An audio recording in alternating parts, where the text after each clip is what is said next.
From KUER News in Salt Lake City, this is Radio West.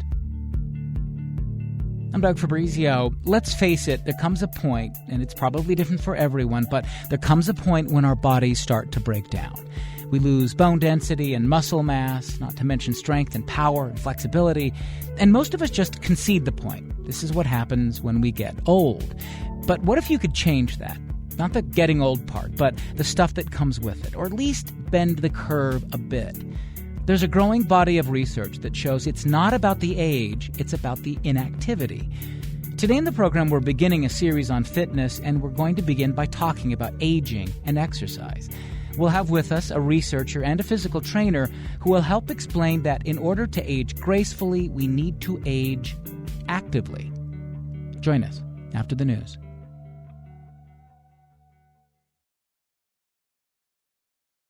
This is Radio West. I'm Doug Fabrizio. Today in the program, we're beginning an occasional series on fitness. Now, this is one of those areas where people get set in their ways. We have our routines, and we have our techniques, and some of this stuff is not exactly based on research or science. Some of the things you're doing right now to stay in shape may be outdated or inefficient or, in the worst cases, counterproductive. So we're going to be tackling the myths with what we are learning about health and fitness. We're going to begin today, though, by talking about exercise and aging. It's true, the older we get, the less muscle mass we have and the less flexible we are. Some of this is natural, but some of it is not. There's research that shows a lot of the things we relate to aging are really more about inactivity than about some natural process. We invite you to join the conversation today. If you have questions or observations or comments, 801-585-WEST is the number, 801-585-9378. Our email address, radiowest@kuer.org. We'd also like to hear from those of you on Facebook and on Twitter. Dr. Joseph Signorile is with us today. He's a professor of exercise physiology at the University of Miami in Florida, where he studies physical training for older people. He's the author of the book Bending the Aging Curve, and he's joining us today from a studio in Coral Gables, Florida. Dr. Signorile, welcome. Thanks for being with us. My pleasure.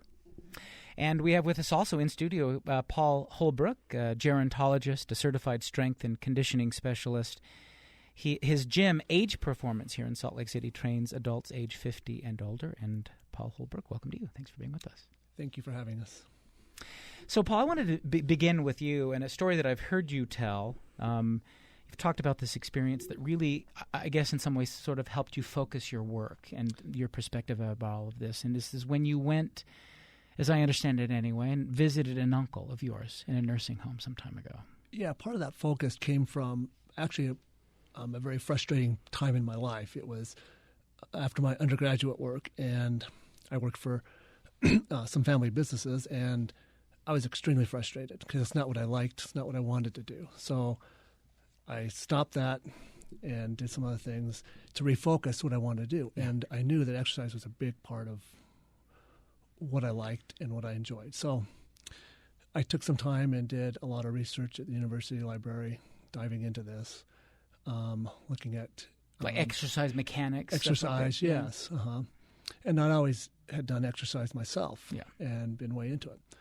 And at that same time, my uncle, who had some pretty bad health, was in a nursing home, and walked in there to go visit him and thought, wow, what would happen if these real frail older adults engaged in strength training like athletes or real aggressive strength training? It would either kill them or, make them better. So that's how I kind of did that. Yeah. So that's what got you started thinking about that. Yes. Dr. Signorile, did you have a kind of an epiphanal moment that got you thinking, that got you interested in all of this in the first place?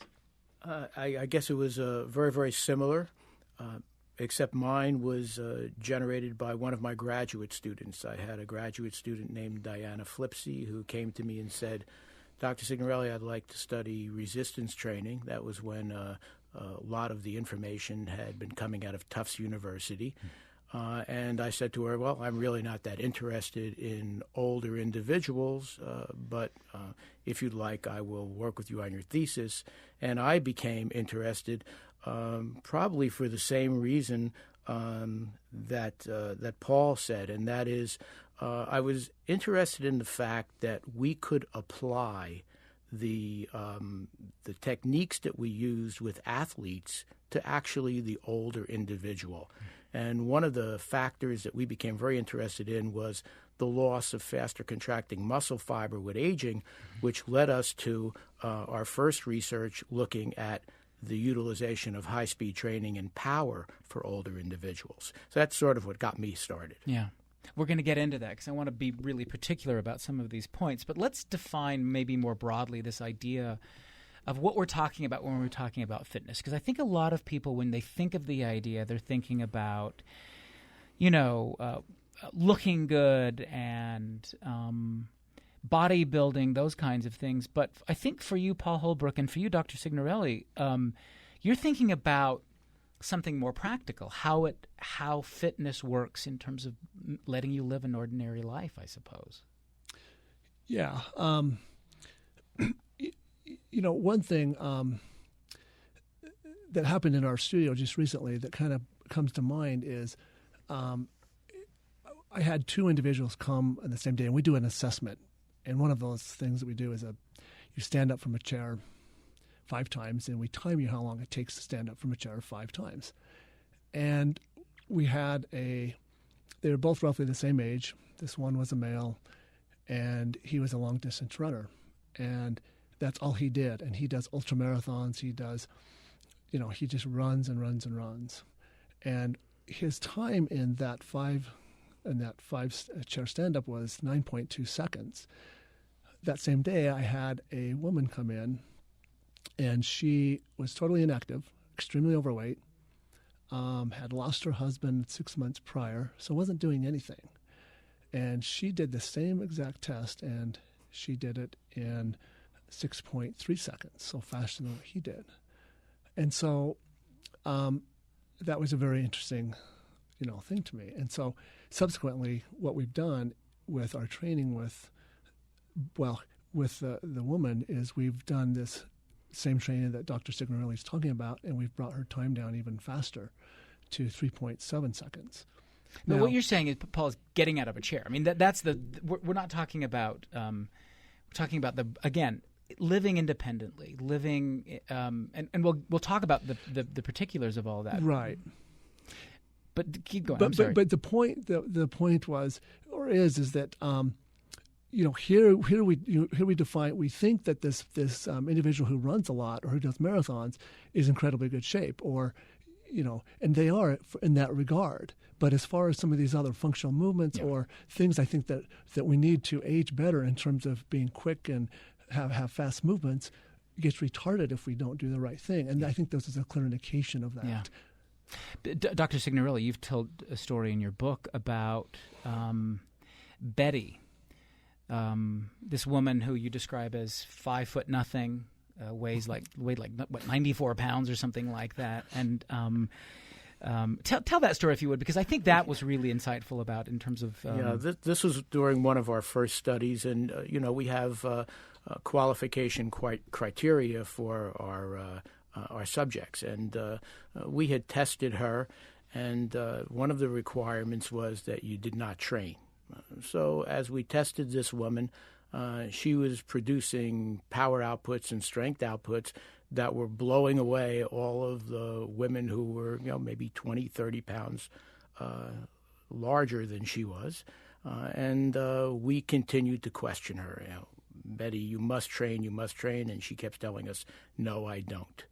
And we said, well, honestly, with the numbers we're getting right now, we don't think you'd be eligible. And she said, well, no, you have to let me in. I've been driving all the way up here from Homestead, Florida, and I really want to be in your study. And we said, well, we got to talking to her and finding out what she did in Homestead, Florida, and we found out that Betty worked on a farm. Right. So Betty really didn't need us. Betty was getting plenty of physical labor that was positively affecting her functionality. She honestly did not need our program. Yeah. Function being the point, right? I mean, there's another story you tell about a woman, Maria, I think it is, Yes.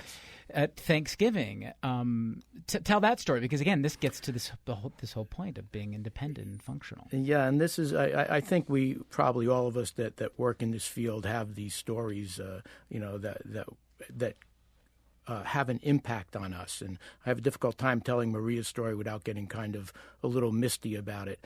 But what happened was we had a training program that began in late August. And the first break was at Thanksgiving, and Maria went to visit her family on Thanksgiving. And it's a Cuban family, very much like I'm Italian, and so I understand what it's like to be around the kitchen at Thanksgiving. And Maria's daughter-in-law was trying to open up a bottle of, I can't remember what it was, but at any rate, she was trying to open a bottle and could not do it. And she went to hand it to Maria's son, her husband. And she said, "Could you please open that for me?" And before she got it to her husband, Maria's grandson intercepted it and said, no, don't give it to Daddy. Give it to Grandma. She looks Right. stronger than he does. Yeah. So when she came back to tell me this story, she was so proud to tell me what had happened. And, to this day, it's still one of the things that remains, back there in my mind when I think about what I do. Mm. Let's talk a little bit about how it is that we age. What's the natural part compared to the part that maybe isn't as natural? Dr. Signorile, you write a little bit about this. Our physical capacity, of course, declines. That's a given. But then you also write about these kind of unique patterns of the aging curve, is how you describe it. To talk a little bit about how it is we age. What's the natural part? What are we to expect? And what's the part that's related to us not training properly or not being active enough? Well, it might be a little bit difficult to distinguish between those two. Obviously, we see declines in metabolic rate. We see declines in our capacity to produce energy, and those affect every single system. The question, I guess, to ask is exactly how much that decline needs to occur over the decades through which we age, and I think that's still sort of an open question. We now become more and more, or we've now realized more and more, that a lot of the aging process has to do with our physical inactivity, and that if we maintain activity, we will actually have a positive impact on that aging process. So I think as we look at this in the industrialized nations and the wonderful things that they've done for us, they've also sort of condemned us to that sit in front of the computer environment that's having that negative impact on our aging curves. The question comes up, too, how much can we older people take it? Paul, there's a story you've told. You did an internship at Tufts. And you mentioned that they kept telling you when you were working with older adults, look, don't baby them. They can take it. Yeah, that was quite an eye-opener. It was in the early 90s when Tufts University were doing those initial studies, Dr. Maria Fierro-Singh and Dr. Miriam Nelson. And that was the first thing. I was sent down to their research rehab center to work with these adults. And that was the first thing that Maria Fierro said to me. She said, don't baby them. And I said, okay. So I went down there, and boy, they were doing some really aggressive strength training, and it was quite impressive. And that has stayed with me ever since. And, that's what we do in our facility is we work them hard. And appropriately. Yeah, and they can take it. And they can take it. Is this an important point, Dr. Signorile, this idea that, look, they're not, if you treat them like they're frail, maybe they will be? Yeah, I think that all of us that have worked with older individuals have this question that comes up each time we do. I actually probably experience it a little bit more than Paul does, because I have graduate students coming in and undergraduates coming in every year, and we have to go through that same process each time. Oh, they're old, I don't want to hurt them, what's going to happen to them? Fortunately, since I just turned 66, I try to use myself as an example and say, well, don't be too afraid. We're not all that frail. We can handle it. Yeah. And I think it's an important factor, because really intensity, and I think this is the point that Paul is making, intensity is the name of the game when it comes to training. Yeah. That is so counterintuitive, though. That intensity. That you've got to be softer with older people, because we have, they get arthritis and they get, creaky and all those kinds of things. So you have to almost be counterproductive when you're dealing with this stuff. You do, and Dr. Signorile can probably explain this better than I can, but there's just something magical about the intensity levels, and it's truly magic. And American College of Sports Medicine has coined the term, exercise is medicine, and to get those responses out of your body, the intensity has to be there, and it's quite remarkable. I mean, you can't dream up a medicine to do what it does. You just can't. I think Paul also made a very good point, and I just got done reading something that you had put together on interval training. Yeah. And I think this is an ideal example of intensity. We've been taught ever since the writing of the book by Kenneth Cooper, Aerobics, that we should do steady state, targeted training at a specific heart rate. And more the literature is beginning to show us that these intervals that go up to high intensity and then come back down to recovery seem to be as effective, if not more effective, than steady state training in a lot of the factors that we're concerned with. This is a big thing for you, Paul. This idea that there's a photo that you show, two photos, in fact, that I think are you use them as sort of models for what you're. Talk about this, if you would. Give us a sense of this, because I've seen you do this before. Okay. Yeah, it's a photo of two runners, and they're side by side. They're both elite runners. They're both at the top of the game. They're both roughly the same age, late teens or early 20s. And the photo on the one side is clearly thin, no muscle, looks like a frail older adult. And the other one is very muscular, well-defined, and very healthy and powerful looking.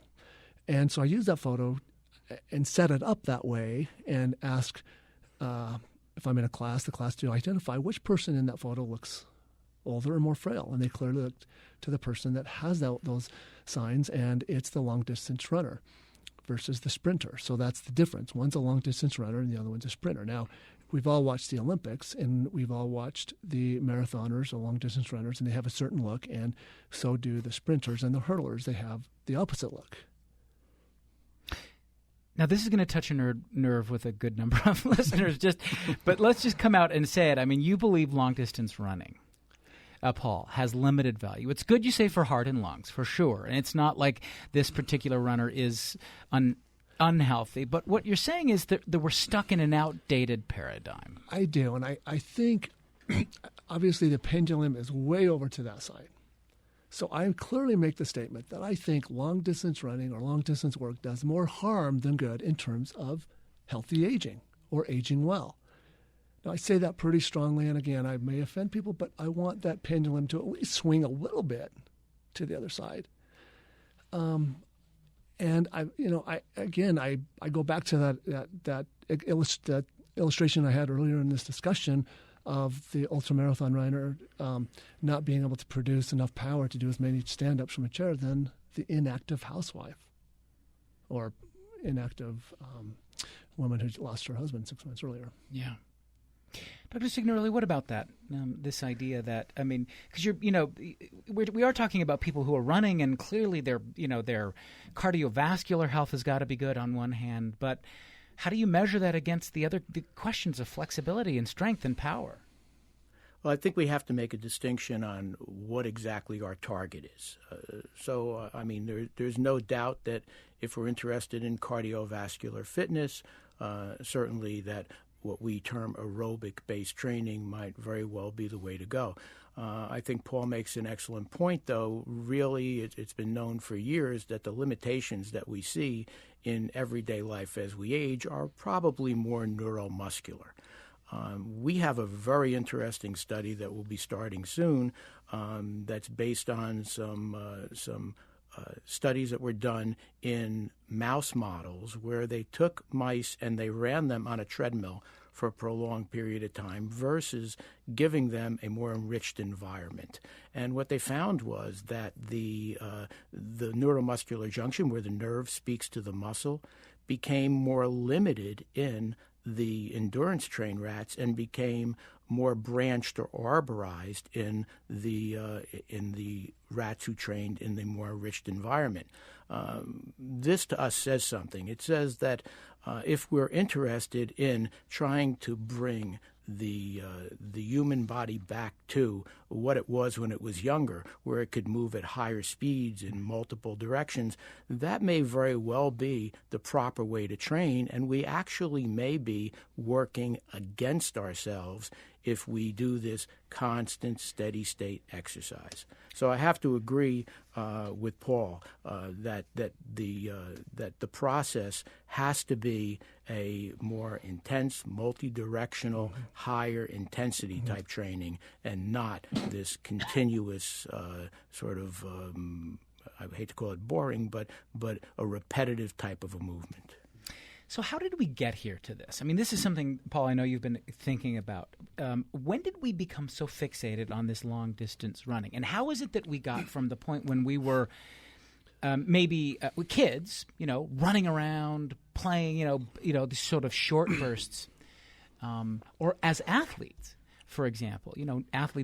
Most athletes, unless they're long-distance runners, right, don't train quite like that. How did we get to this point, I suppose, where that seems to be, for some anyway, the pinnacle of being in shape, running for miles and miles and miles? I think that's a great question, and I don't know the answer. Excuse me.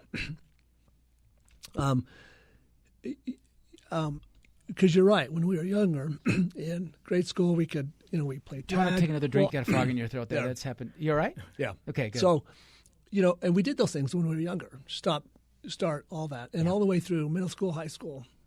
And then we get to college, we sit down, we start studying, we get a job, and we think, maybe I need to start getting more active, or I'm getting overweight, so I better do something about it. And what do? We go right into this long duration work. What happened to that other part? Yeah. So I think our mentality of, the Puritan work ethic that we need to endure all things, or, kind of put the shoulder to the wheel and just push it, grind it through. And there's something about the endurance that I think we strive for, but it, may not necessarily be the best thing. And, and then somewhere along the way, the intrigue of marathons, not everybody could do them. Only a few number of people could do marathons. Yeah. And that was kind of like the benchmark. Right. Well, more and more people would I'm going to try it. And it's just kind of, cascaded from there to where now so many people do marathons. And, it just somehow developed that way. Yeah. Dr. Signorile, do you understand it? I mean, for example, you mentioned just a moment ago the book that was written this was back in the 60s, called Aerobics. And the idea, the sustained kind of exercise really caught on. Do you think you understand where the fixation came? Well, I think that was really an interesting and concrete starting point for us. Obviously, Kenneth Cooper made some very good points in that book. The points given for cardiovascular prolonged exercise really changed the way we thought about exercise. And then after that, there were decades. We all remember, all of the fitness videos and step aerobics developed and everything else. So we became very involved. We almost said aerobic and exercise were almost synonymous with each other, and we couldn't separate them from each other until, as Paul mentions, Tufts came along with their breakthrough research. Say something more about this. Tufts has this research. What was the basic insight from the research? Well, I think a lot of people had already thought about resistance training and aging, but really you have to give credit to Tufts for bringing that to the forefront, where everyone began to say, well, look at the changes that we can make. We can deal with 90-year-olds and show significant improvements in muscle size, muscle cross-sectional area, and function. And this began sort of a new wave of interest, and that maybe also has sort of snowballed. We like to latch on to things and hold on to where now we think neuromuscular with aging. And, I personally feel that maybe what we should look at is a more, and I use this term from a physical point of view, a more holistic view of all of the variables that dictate how we age. Mm. It's that pendulum you were talking about. You want it to be as opposed to be on one side or the other. Find some place and some balance, I suppose. Right. 801-585-WEST is the number to join the conversation. Paul Holbrook is with us, a gerontologist and certified strength and conditioning specialist for older adults here in Salt Lake City. Dr. Joseph Signorile studies physical training for older people at the University of Miami in Florida. He's the author of the book Bending the Aging Curve. And we will take some of your calls when we get back from a break. 801-585-WEST, the number again. Our email address, radiowest@kuer.org. Back in a moment. This is Radio West on KUER.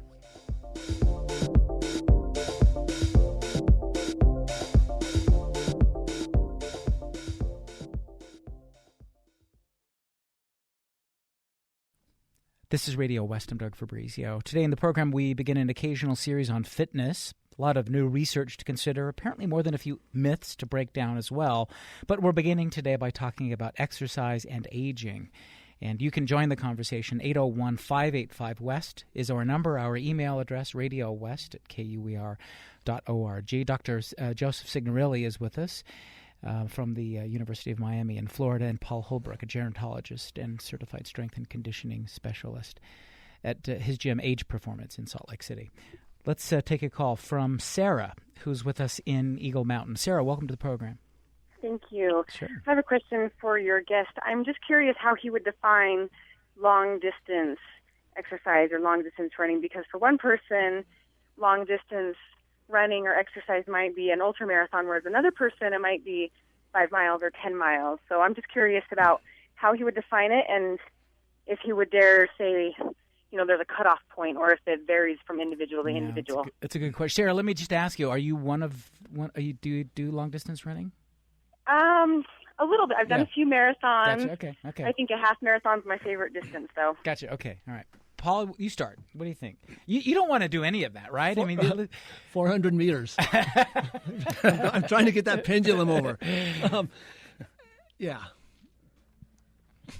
400 meters. You mean that literally? I mean that. Okay, I'm looking at in terms of aging better, and because I don't think the two mix. Yeah. And again, I think we can get into this sure. later, but I don't think the two mix. And Dr. Signorile, I'm sure, has some insight on this too. And I think more research has to be done to really look at this. Can the two mix or coincide? I just think to move faster, we have to train fast. And for better aging, to recover from a stumble or take your foot from the accelerator to the brake, has to have fast movement. Get out of a chair. Yeah. Yeah. Dr. Signorile, what about that? I mean, you want to balance that in some way? He says 400 meters. I mean, and there are a lot of people who get that. In fact, I was talking to someone in the office today. What about that runner's high? We get that runner's high. How do you respond to that? Well, I don't think that I would, as an exercise physiologist, encourage anybody to stop any type of exercise. Right. And I think it's wonderful that the caller does enjoy her distance running. Yeah. The one thing or the way we like to look at it is if we're doing the distance running, why are we doing the distance running? And usually, if we were to look for a functional reason, we'd say, well, that's to improve aerobic capacity and have a positive impact on, let's say, cardiovascular risk factors. Now, I think that one of the things that we have to think about is that more and more the literature is showing us that we can accomplish those very same things by using higher speed interval training and be able to get the best of both worlds. In other words, to continue to work on that speed of movement that that drops off as we age, but also at the same time be able to get that increase in aerobic capacity and positive impact on cardiovascular risk factors that up to this point has always seemed to be exclusively attached to this long distance type training. I think if you go back to that photo that I was describing, and what's interesting is you have the sprinter who does one form of training, which is sprinting. He can't afford to do any kind of long distance work because it'll make him slower by certain tenths of a second or hundredths of a second. And then the long distance runner obviously does his kind of training. If you were to ask the sprinter to one day go out and run 10 miles, he'll be fine. He'll be able to do it. His muscles might get a little fatigued, but cardiovascularly, he will be fine and accomplish it just fine. If you were to ask the long-distance runner to do the sprinter's workout, which is more anaerobic, short burst, he will struggle immensely because the anaerobic training has a better crossover into aerobic as well, better than the other. Yeah. Sarah, thanks. 801-585-WEST, the number 2. Join the conversation. Let's go back to the phones. Liz is with us in Salt Lake. Liz, welcome. Hi, Doug. Hi. I had a question for your guest. I've heard you talking about the fast running and the long-distance running, but how does that compare with, saying, triathlete training, where you're swimming and biking and running, and you switch up the exercises every day? Yeah, switching it up. Paul, what do you think? Again, switching it up is great because you are getting more movement patterns in. However, it is still long duration. And that's the problem, as you see it. Dr. Signorile, what do you say? Well, I think, again, that training can be modified to deal with exactly what Paul and I are talking about. If you look at swimmers working at a high level, most of their work is done in intervals.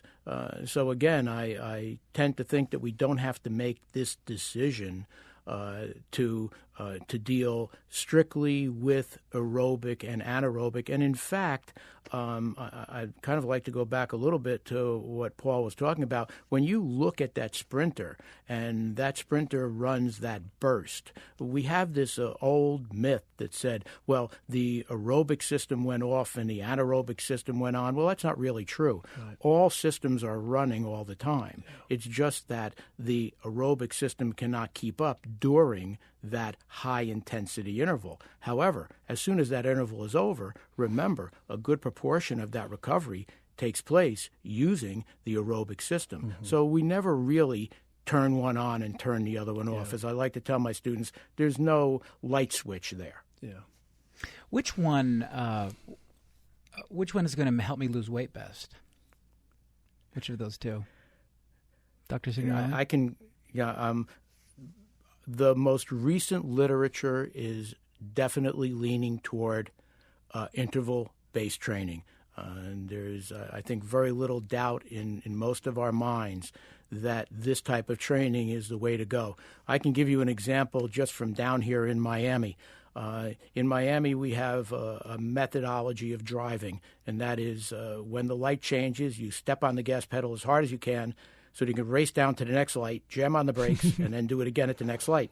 And this is the way we drive. Well, if you look at that type driving compared to if you were to just lightly hold the accelerator and drive along, you get terrible gas mileage if you drive that way. That's exactly what we want for losing weight, isn't it? Yeah. We want to have terrible gas mileage. We want to waste as much energy as possible, and the interval program is the way to do that. 801-585-WEST, the number 2. Join us. Let's go back to the phones with Lisa in Salt Lake City. Hi, Lisa. Hi, Doug. How are you? Great. A very interesting discussion. I'm an athlete and a trainer and a coach here. I'm also pushing 50 now and have to really get on board with what your experts are saying, not only as an athlete myself, but as someone who trains other people, having dealt with people really across the age groups. I think there's this sort of sense that, the longer I'm out there, or even if I do, the same amount of time and I do it, 45 minutes every single day, I'm going to be fit. No, not really. I mean, you have to be able to take all parts of the systems, that high energy, high output intensity, as well as some of the longer, slower mods of work. And then on top of that, adding things like, weight training and core training, because in order for the body to function at sort of a maximum kind of an ability, I think you have to be able to have a system that all parts of the system functioning at the highest level that you can achieve for your age. And I think what I've run into as a coach is that we have in the United States a little bit of an aversion to discomfort, and getting people to get on board with doing interval training, or even training that is a little bit more sustained for a longer period of time. Even in the steady state, it's harder to get, people to do that. And I think that's one of the things that we have to address, is that it's important to make sure that we are getting comfortable with being uncomfortable in order to have ourselves work all parts of the system and be as healthy as we can be as we age. And as I said, I'm pushing 50. I can still run a decent marathon time. I've run more than 30 of them, but I train those other systems. I do interval work. I do personally weight training, and that all has to be a part of it in order to get the maximum amount from our bodies as we go. Great. Thanks for the call. 801-585-WEST is the number to join the conversation. Back to the phones. Jim with us in Salt Lake City. Jim, welcome. Thank you very much. Very interesting. Comment I had is, I've done marathons in the past. In fact, I'm training for one now, and I found great satisfaction in doing them. I'm trying to make the transition to do resistance and do sprint work. In fact, I go to the track and do sprint work.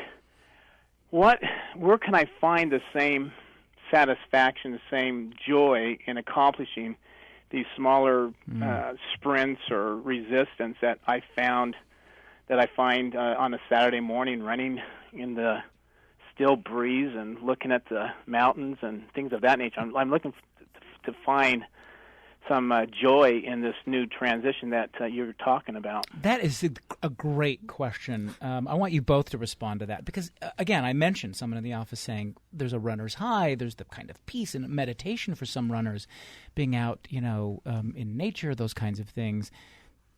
What's the answer? What do you say to Jim? Paul, you, for example, how do you get that same kind of satisfaction with, running these bursts? I hear that a lot. And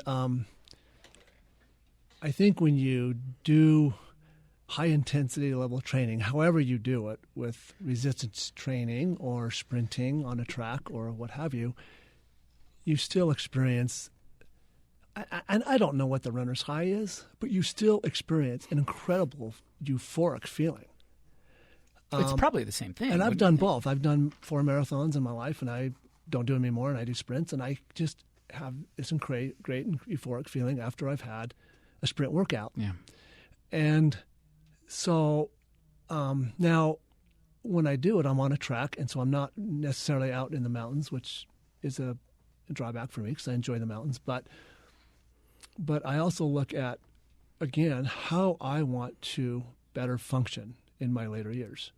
And I just turned 50, and I want to make that a goal, that when I'm 60, 70, 80, that I am moving the best I can in all forms. Yeah. Dr. Signorile, what do you think? That's a really good dilemma, I think it sounds like. Yeah, I think what it is just a restructuring of your own thought patterns more than anything else. I understand exactly what the caller is speaking about. I was a distance runner for years. I no longer do that due to some physical limitations, some knee problems and things. But at any rate, I do understand that transition has to take place. I will say, maybe in kind of a humorous vein, that I find that a lot of my when I go to the wellness center, a lot of the students find great joy in doing their resistance training in front of a mirror. So maybe that's a way into that body beautiful concept that's involved. If that can drive in reducing sarcopenia, in increasing muscle size with aging, then I say fine. 801-585-WEST, the number to join the conversation. Our email address, radiowest@kuer.org. When we get back from a break, we'll talk a little bit more about all of this, and also what it is, what kind of training program that you do put together to deal with all of this.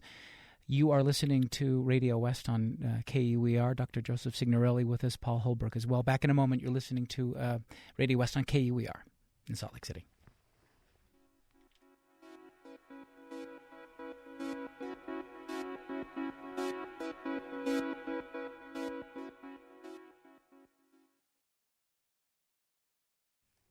This is Radio West. I'm Doug Fabrizio. Today in the program, we're beginning an occasional series on fitness by talking about exercise and aging. You can join us. 801-585-WEST is the number. Our email address, radiowest@kuer.org. Let's go back to the phones. Eric is with us in Salt Lake City. Eric, welcome to the program. Good morning, Doug. Morning. My question revolves heart rate and interval training. I'm 57. I started doing a spinning class. And I've seen the traditional heart rate, maximum heart rate targets for age, and I'm exceeding it regularly when I'm really pushing hard on an interval. And I'm wondering if that's reasonable. What are the signs I should look for as a warning if I'm pushing too hard? This is a good question. This is sort of getting us into the how-to part of it. Dr. Signorile, you want to start with that? Yeah, I think my suggestion, and I also do some spinning, is that possibly just, and I know this may fly in the face of what a lot of people believe, I really do not like heart rate utilization in interval-based training. The heart rate actually begins to show its greatest increases after the interval is over. So my feeling is, if you're out there on your stationary cycle, use perceived exertion, how you feel, rather than heart rate as a marker. Paul, you concur with that? I do, yes, absolutely, yeah. Nate sends this email. I'm in my late 30s. I've already noticed a loss of muscle mass. I'm a former elite athlete, he writes, so I've really noticed that as I've replaced heavy weight training with an activity like golf, I'm lightening up. I would estimate I've lost about 15 pounds of muscle in 5 years, he writes. My lifestyle has changed, so I just don't have the time to train like I used to. Can Paul give me some suggestions on how I can build muscle mass with limited exercise time? Your point is you don't have to spend a lot of time, right? Right, yeah. Again, I think, Dr. Signorile said it earlier, the intensity is the key. That is the holy grail. Whether it's strength training or interval training, or there's kind of a combination there. Yeah. What's the ideal time that I should be exercising in a day? Well, there's not one. I don't think there. Yeah, I don't know if there is one. I mean, if for me, but an hour is too long. You think? Well, right? It depends because there's so many aspects. I mean, I think an hour is great because when I think there's other aspects you have to. And the one caller talked about it is there's the flexibility part, there's the mobility part, there's the cardio. I mean, those parts are really, really important. So what this interval training does, because we can spend less time doing it and get hopefully, we know what the recent research is saying we can. So if I spend less time doing cardiovascular work at higher intensities, well, then I have more time maybe to work on my flexibility and mobility, which are very, again, important components to better aging. Or if you simply just don't have time because you have to get to work, well, then yes, then, 12, 10, 20 minutes of high hard, intensity. high intensity. But what do you training. mean by that, by flexibility? Because this is I think an important point. It's not just a matter of going out and running sprints. When you're dealing with flexibility, there's other stuff you've got to take into account, right? Mm-hmm. Like what? Like stretching or like what? Starting out would be, how we do it is starting out by doing myofascial release, which is foam rolling, and you see those foam rollers in gyms and doing that for 5 or 10 minutes, and that's softening up the muscle. So when you stretch, you get a better stretch, and then you stretch you can be, anywhere from 10 or 15 minutes hitting high component stretching movements are going to give you a big bang for your buck outcomes. And then after that, mobility. And the difference between the two is flexibility is muscle related, mobility is joint related. We don't often think about the joints, but we want the joints to be able to, improve in its range of motion as well, so that we can have better movement as we get older. So preparation before the sprints, absolutely, too, right? Or long distance running, or whatever, swimming, or whatever you're doing. The preparation is critical. Dr. Signorile, anything to add about this idea of sort of prepping for the thing? Well, I think not simply prepping, although I agree that that's a way to go. We like to warm up the tissue, as Paul mentioned, before we stretch it. I do think that when we consider, we've been spending a lot of time talking about aerobics and strength training, and we have forgotten flexibility. I always, when I describe it to my students, I always say flexibility always seems to be the Robin in Batman and Robin. It's always it's aerobic training and we stretched, and we resistance trained and we stretched.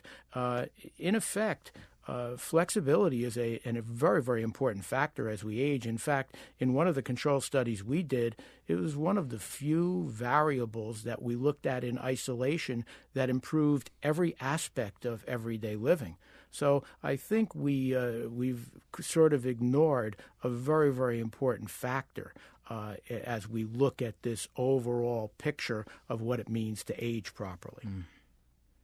801-585-WEST, the number 2. Join the conversation. Barbara has been waiting. She's in Kanab, Utah. Hi, Barbara. Hi there. I just turned 80 2 months ago.